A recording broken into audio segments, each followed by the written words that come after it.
It's Mega Chris on Vuma FM 5 minutes before Vuma FM breakfast. Ngelesi sikhathi ngisuke sengithi bambe kuseni sengiyavala. Bamba ke sengiyavala ngicela ukushona nanti ivesi elilodwa nje before you start your Friday. Incwadi ka Daniel chapter 3 uverse 17 wakhona. Uma kunjalo uNkulunkulu wethu esemkhonzayo unamandla ukusikhulula esithandweni somlilo ovuthayo. Yebo uyakusikhulula esandleni sakho Nkosi.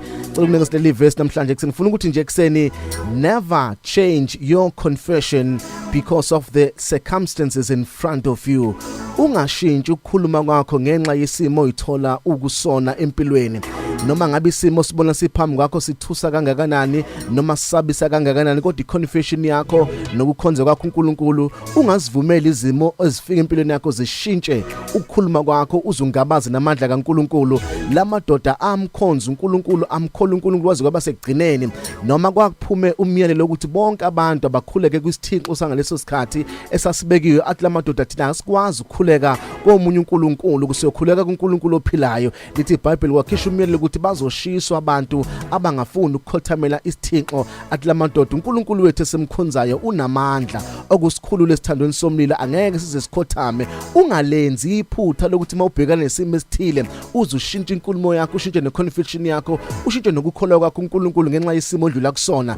Fana nalamadoda amathathu athi siyakumkhonza uNkulunkulu noma ngabe kuthiwa siphose esithandweni somlilo angeke sishintshe ukukhonza uNkulunkulu lokumethemba noma ngasathembisa ukuthi sikhonza uNkulunkulu ngenxa yesimo esiphambi kwethu siyoqhubeka simkhonze ngoba siyazi ukuthi uNkulunkulu wethu esemkhonza uyakusikhulula.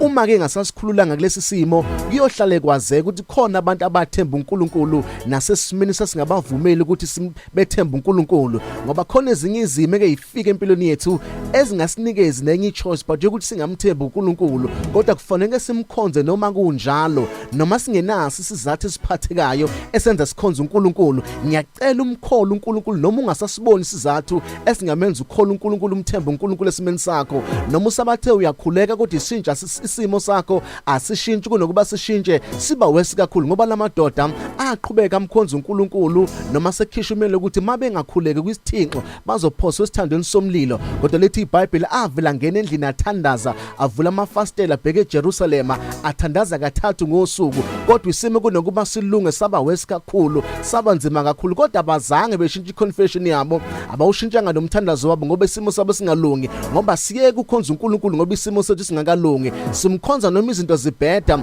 simkhonze sikhali ngembezi simkhonze fridge kungenalutho simkhonze impilo yethu ibheke phansi siqhubeke simkhonze. Lithi iBhayibheli bamkhonza kwaze kwafika isikhathi sokuthi isithando somlilo siphinda kasikhombisa bathi thina siyazi ukuthi uNkulunkulu wethu uyakusikhulula kuwena Nkosi bathi uma ke ngasasikhulu kohlale kwazeka. Ngifuna nawe kusene ube naleyo nkani ekulamadoda athi siyazi uNkulunkulu wethu uzosikhulula. Ngiyazi abantu bathi ngeke usaphuma kulesimo ngiyazi abantu bathi awuliphosi ngani ithawula give up ngani kodwa thani ngiyazi uNkulunkulu wami uzongikhulula mina la. Noma bengathi abantu ushiye lo mshado wakho thani ngiyazi uNkulunkulu uzongikhulula la. Bathi awushiye ngani lo msebenzi ngoba uyabheda ngiyazi ukuthi uNkulunkulu uzongikhulula. Maye ngangikhululanga kuyohlale kwazeka ukuthi khona indoda yakho uNkulunkulu noma isimo sasingasavuma ukuthi akholwe uNkulunkulu. Uma kunjalo uNkulunkulu wethu esemkhonzayo unamandla ukusikhulula esithandweni somlilo. Leso sithando odlula kusona uNkulunkulu unamandla uzokukhulula kusona. Ngiyakuthembisa khona into uNkulunkulu akazoyenza ukuthi akukhulule esithandweni somlilo obhekene nawo. My name is Phumlani Nkwanyana. You are blessed, you are favored and you are set apart. Good morning, Mega Grace Nation.